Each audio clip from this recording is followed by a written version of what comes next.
Mutton కంటే తోపు బోడ కాకరకాయ అస్సలు మిస్ కాకండి. ఏ సీజన్లో దొరికే పండ్లు కూరగాయలు కానీ ఆ సీజన్లో తినాలి అంటారు పెద్దలు. అందుకే ఆ సీజన్లో వచ్చే కూరగాయల్ని కూడా తప్పక తింటూ ఉంటారు.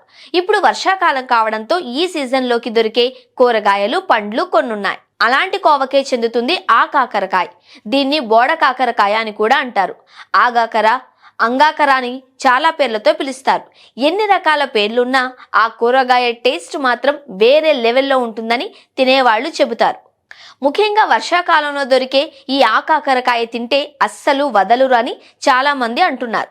అయితే ఇప్పుడు వర్షాకాలం కావడం, సీజన్ కావడంతో ఆకాకరకాయ పంట వచ్చేసింది. అన్ని ప్రాంతాలలో కూడా ఇప్పుడు ఇది దొరుకుతుంది. ముఖ్యంగా విశాఖ సీతమ్మ ధార, ఎంపీపీ కాలనీ రైతు బజార్లోను, అలాగే అక్కయ్యపాలెం రైతు బజార్లోనూ ఇది లభిస్తుంది.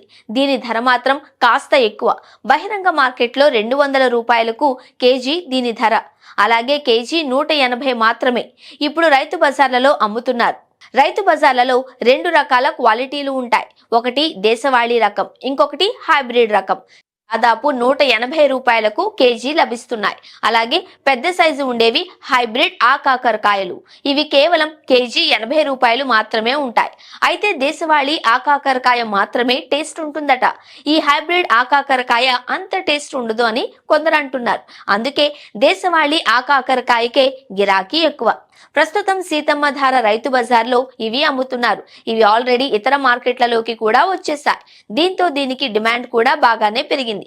ప్రస్తుతం ఇక్కడ కేజీ 180 రూపాయలకు అమ్ముతున్నారు. పావు కేజీ 45 రూపాయల వరకు ఉంటుంది.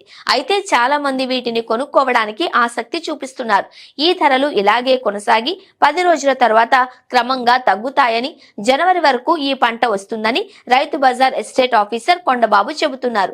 జనవరి, ఫిబ్రవరి నెల వరకు ఈ పంట అందుబాటులో ఉంటుందని, మెల్లమెల్లగా ఈ ధరలు తగ్గుతాయని అంటున్నారు. ఆగస్టులో దీని ధర తగ్గే అవకాశం ఉన్న నేపథ్యంలో కేజీ 100 రూపాయలకే అందుబాటులో ఉండే అవకాశం ఉందని అంటున్నారు.